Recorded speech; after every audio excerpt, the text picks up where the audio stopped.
ইয়াশের toxic cinema নিয়ে সে কি পড়েছে বড় কোনো ঝামেলায়? ইয়ার টিম কি করছে কোনো বড় তথ্য গোপন? এদিকে আবার যশরাজ ফিল্মসের স্পাই ইউনিভার্সে সলমান এবং শাহরুখের এক হওয়ার কিন্তু একটা গুঞ্জন উঠেছে, কিন্তু এটা পাঠান কিংবা টাইগারের পার্ট নয়। কিন্তু কোন অংশে থাকছে সেটাই জানাচ্ছি।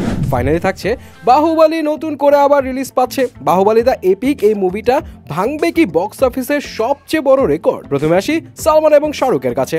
যশরাজ ফিল্মসের স্পাই ইউনিভার্সে পাঠান এবং টাইগার একসাথে থাকা তো মানে অনেক বড় কিছু হবে। যদিও টাইগার 3 সেই সাকসেসটা আনতে পারেনি, বাট শাহরুখের যে মুভি ছিল পাঠান সেইটা কিন্তু বেশ বাজ ক্রিয়েট করেছিল। যাই হোক, এরপরে ডিসিশন এসেছিল যে যশরাজ ফিল্মসের সালমানকে নিয়ে আপাতত খুব বেশি মুভি করবে না, তাকে নতুন ভাবে এস্টাবলিশ করার পরিকল্পনা আছে। কারণ যেহেতু সালমানের স্পাই মুভিটা একটা সাকসেস আনতে পারেনি এবং সালমান এবং শাহরুখকে একসাথে আনবেও না, এখন গুঞ্জন উঠেছে যে আলিয়া ভাটের যে স্পাই মুভি করার প্ল্যান চলছে আলফা, যেখানে ববি দেওল থাকছে ভিলেন হিসেবে। সেখানে পাঠান এবং টাইগার মানে শাহরুখ এবং সালমানকে আবার আনা হতে পারে এবং এখানে প্ল্যানটা হচ্ছে এই মুভির মধ্য দিয়ে টাইগার চরিত্রে সালমানকে একটু অন্যরকম ভাবে এস্টাবলিশ করবে এবং এখানে সালমানের ক্যামিওটা কিন্তু সলিড একটা ইম্প্যাক্টফুল ক্যামিও হবে। বাট প্রবলেম হচ্ছে শাহরুখ খান বর্তমানে কিং মুভি নিয়ে সুপার বিজি। তিনি স্কেজুল দিতে পারবে কি পারবে না পাঠানের ক্যামিওর জন্য সেটার সিদ্ধান্ত এখনো চূড়ান্ত হয়নি। সো আপনি কতটা এক্সাইটেড এটা নিয়ে কমেন্ট করে জানাবেন। কিন্তু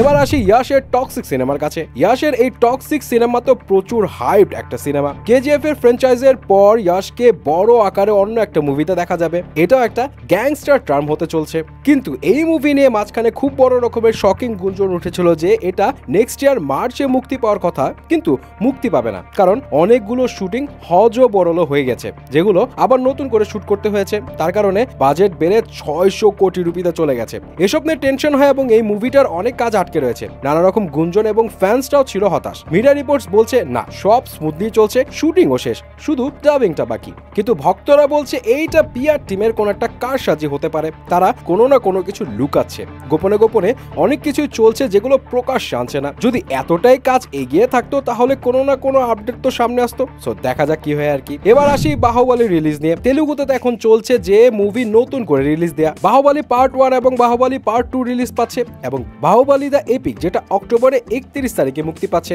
যে মুভির ডিউরেশন হবে 3 ঘন্টা 30 মিনিটের মতো। এখন বাহুবলী 2 বক্স অফিসে 1800 কোটি রুপি কামাইছে ভাই। এখন সবার ধারণা হচ্ছে এই মুভিরও যেহেতু একটা হাইপ আছে, অ্যাডভান্স বুকিং অলরেডি শুরু হয়ে যাবে। সো ধারণা করছে এই মুভি আরামসে বক্স অফিসে 200 কোটি রুপি কামিয়ে ফ্র্যাঞ্চাইজিতে 2000 কোটি রুপির রেকর্ড গড়বে এবং দাঙ্গালের পর বাহুবলী ফ্র্যাঞ্চাইজি হবে সেকেন্ড কোন একটা মুভি যেটা বক্স অফিসে এই রেকর্ডটা ছুঁয়েছে। ওয়েল, দেখা যাক সবকিছু মিলে কি অপেক্ষা করছে।